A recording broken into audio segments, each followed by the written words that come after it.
हम और आप दिगंबर जैनाचार्य विरचित जैन व्याकरण का तंत्र रूपमाला का अध्ययन कर रहे हैं।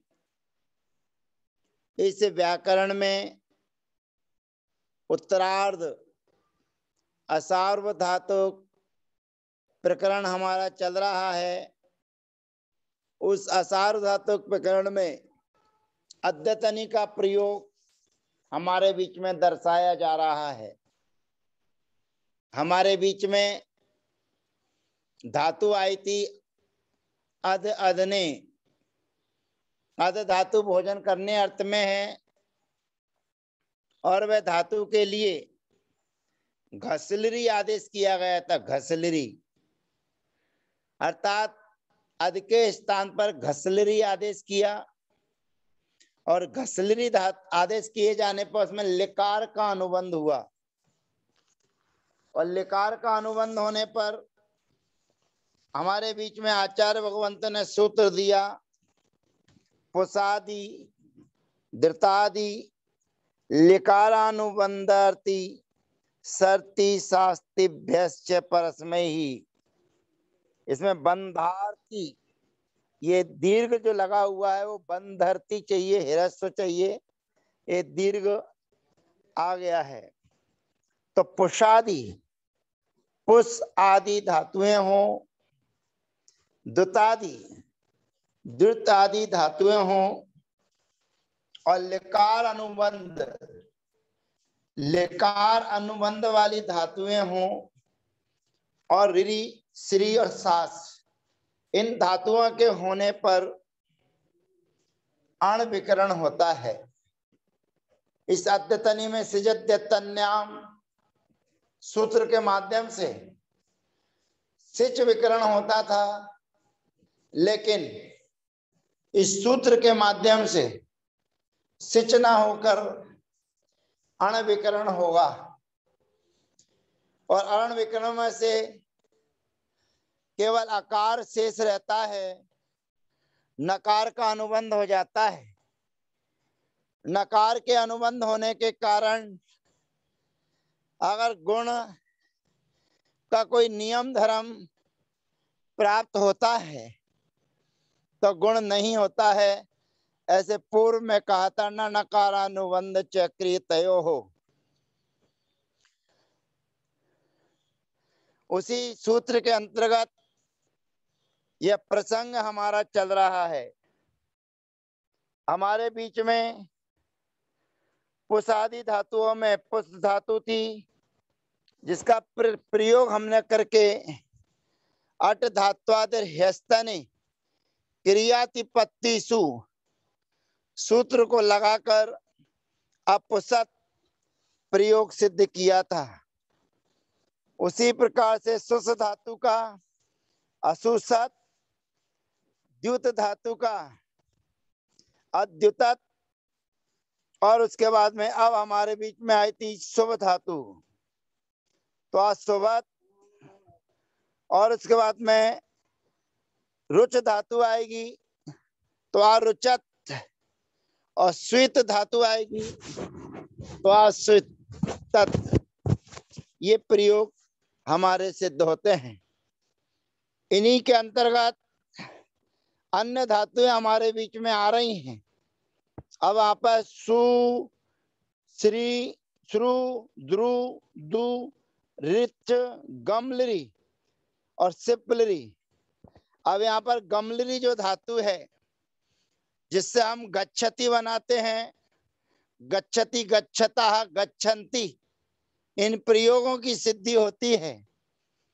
ऐसी ही गमलरी धातु हमारे बीच में है, सामने आपको नजर आ रही है। तो थोड़ा देख लीजिए, समझ लीजिए कि गमलरी में अनुबंध किसका हो रहा है। तो गमलरी धातु में लिरी का अनुबंध हो रहा है और जहां लिरी का अनुबंध होता है वहां पर उपयुक्त सूत्र जो हमारे बीच में आया हुआ है पुषादि द्युतादि लिकारानुबंधार्थी सर्ति शास्तिभ्यश्च, इस सूत्र के माध्यम से अण हो जाएगा। ये वही धातु है जिससे गच्छति, गच्छता, गच्छन्ति, गच्छसि, गच्छता, गच्छत, गच्छामि, गच्छावः, गच्छामः। ये लिरी अनुबंध वाली धातु होने से ह्यस्तनी की अत्यतनी की व्यवस्था में दी प्रत्यय आता है और दी प्रत्यय के आने पर दी के ई का अनुबंध लोप हो जाता है और ई का अनुबंध लोप होने पर सिजत्यत्पद्याम सूत्र की प्राप्ति थी, परंतु पुसादि धृतादि लिकारानुबंधर्ति सति शास्तिभ्यश्च परस्मै ही। इस सूत्र के माध्यम से यहाँ पर लिरी का अनुबंध हुआ है, अतः अण विकरण होकर शेष प्रक्रिया में पूरी करते हुए सूत्र बन जाता है असरत अगमत। धातु के आदि में अड़ धात्वादि हस्तन क्रियातिपत्ति सु सूत्र के माध्यम से अट का आगम हो जाएगा और इसका प्रयोग बनेगा अगमत। अगमत, अगमताम, आगमन। आगमन में असंध्यक्षरियो रस तौ तल्लोपश्च सूत्र के माध्यम से अन के आकार का लोप हो जाएगा। फिर आगमः, अगमतम, अगमत, फिर असंध्यक्षरियो रस तौ तल्लोपश्च सूत्र के माध्यम से फिर अम के आकार का लोप हो जाएगा तो आगमम। फिर अस्य बमोर दीर्घः आगमाव और आगमाम प्रयोग सिद्ध होते हैं। अब यहाँ पर इसी सूत्र में लिखे हुई है रिरी धातु हमारे बीच में है। अब रिरी धातु हमारे बीच में है, यानी कि हमारे बीच में रिरी धातु आ रही है। उस रिरी धातु के लिए यहाँ पर कार्य बताया जा रहा है, उसके लिए नया सूत्र हमारे बीच में आ रहा है, क्योंकि ऊपर सूत्र में पुसादि द्युतादि लिकारानुबंधर्ति सर्ति शास्तिभ्यश्च परस्मै ही ये सूत्र के माध्यम से जो अण किया जा रहा था, अब उसी को अंतर्गत यहाँ पर अगली चीज हमारे बीच में आती है। अब यहाँ पर रिरी धातु है और रिरी धातु के लिए जो कार्य आदेश किया जाना है उसके लिए नया सूत्र आता है अर्ति सर्त्योरणी। ये कहता है अर्ति अर्थात जो रिरी धातु है उस रिरी धातु के लिए गुणो भवति अणि परे। अर्ति सर्त्योर गुणो भवति अणि परे। अब हम रिरी धातु लेके आ रहे हैं रिरी और सिरी, माने सूत्र में अर्ति और सर्ति अर्थात रिरी धातु और सिरी धातु थी। इन दोनों धातुओं की चर्चा करने के लिए अगला सूत्र हमारे बीच में आता है और हम लिखते हैं रिरी धन दी, सिरी धन री दी। अब थोड़ा सावधानी के साथ में समझना है, ये रिरी धातु है जिसकी चर्चा पुसादि द्रुतादि आदि सूत्र में दर्शाई गई है। अब उसके अंतर्गत होने पर सर्वप्रथम हमें रिरी धातु से दी प्रत्यय लेकर आए हैं और सबसे पहले सूत्र की प्राप्ति है सिजद्यतन्याम। उस सिजद्यतन्याम सूत्र से सिच विकरण होना है, लेकिन सिच विकरण के लिए पुसादि द्रुतादि लिकारानुबंधर्ति सर्ति इस सूत्र के माध्यम से सण सिच न होकर अण विकरण हो रहा है। और अर्ण विकरण के होने पर अब हमारी स्थिति है ऋरी धन अण धन दी यानी कि दा। अब थोड़ा सा सावधान होइए, सावधान रहिए। अपन ने पूर्व में पढ़ा हुआ है कि जहां प्रारंभ में रहने वाली जो धातुएं हैं जिनके आदि में स्वर होता है, तो ह्यस्तनी अद्यतनी और क्रियातिपत्ति में सर्वप्रथम पहला सूत्र आया था अड़ धात्वाद ह्यस्तन्य दैतन्य क्रियातिपत्तिषु। उस सूत्र के माध्यम से धातु के आदि में अट का आगम होना था। फिर दूसरा सूत्र हमारे बीच में आया था स्वरादि नाम वृद्धि राधे। स्वर आदि में हो तो वृद्धि रूप जो आदेश होता है वह आदेश होता है। जिन धातुओं के आदि में स्वर हो तो उनको वृद्धि रूप आदेश होता है।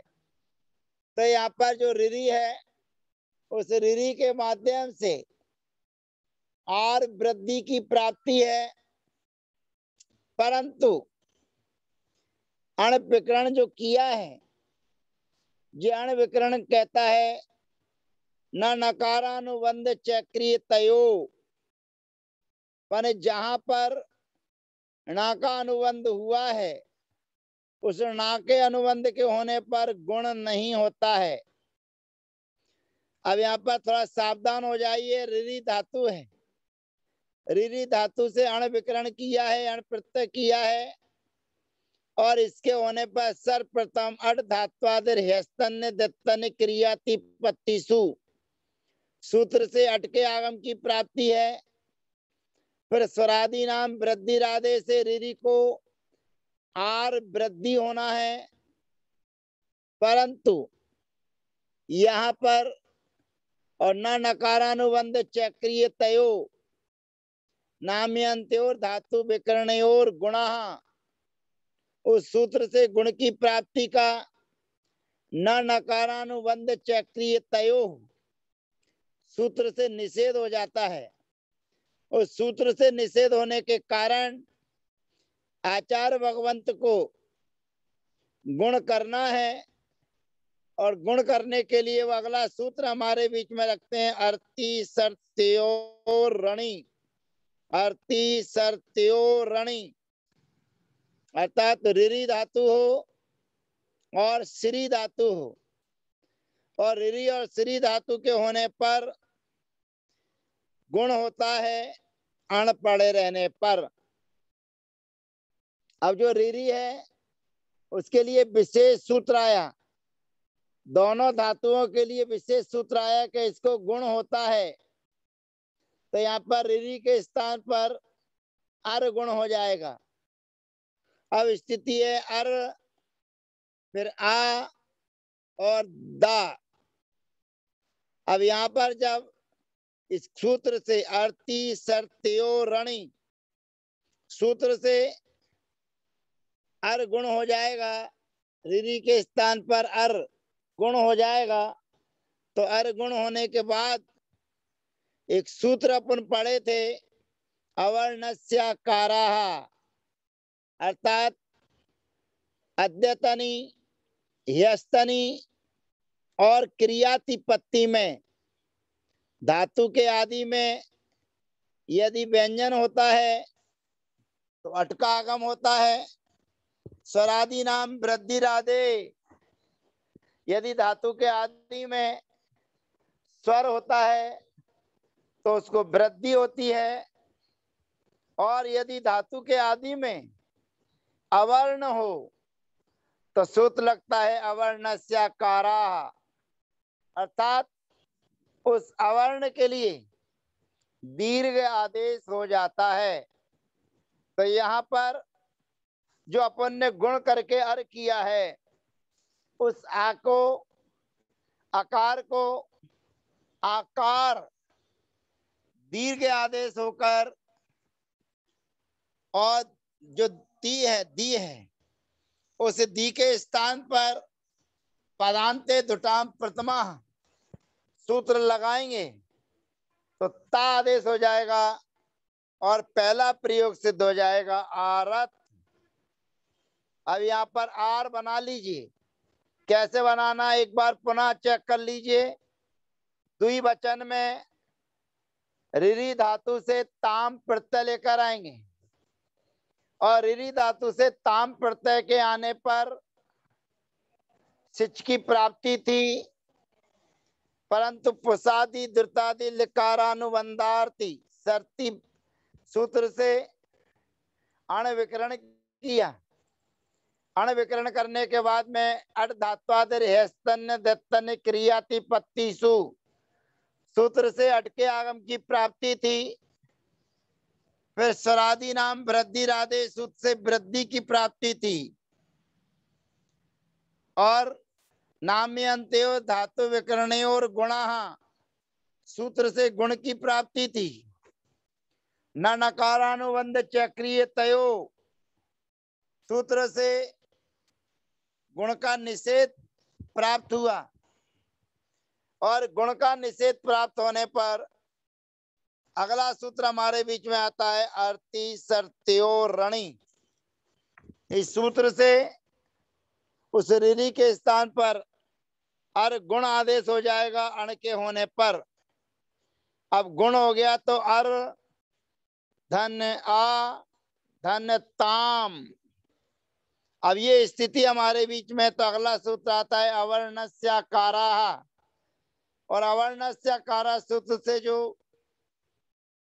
धातु के आदि में आ है अर्थात जिसको गुण कर दिया था वह आ है उसको दीर्घ आदेश हो जाएगा तो पहला प्रयोग बना था आरत तो यहाँ बन जाएगा आरताम। अब यहाँ पर अपने पास में आर बना के रख लीजिए और अन्विकरण लाइए। अन्विकरण के आने पर असंध्यक्षर यो रस तौ तल्लोपश्च सूत्र से अन के आकार का लोप हो जाएगा तो आरन। शी विभक्ति के आने पर ई का अनुबंध हो जाएगा आराह और इसके बाद में तम आएगा तो आरतम, ता आएगा तो आरत और अम प्रत्यय आएगा तो असंध्यक्षर यो रस तौ तल्लोपस्य आरम। व और माँ के आने पर अस्य बमोर दीर्घा सूत्र से दीर्घ हो जाएगा तो आराव और आराम ये प्रयोग सिद्ध होते हैं।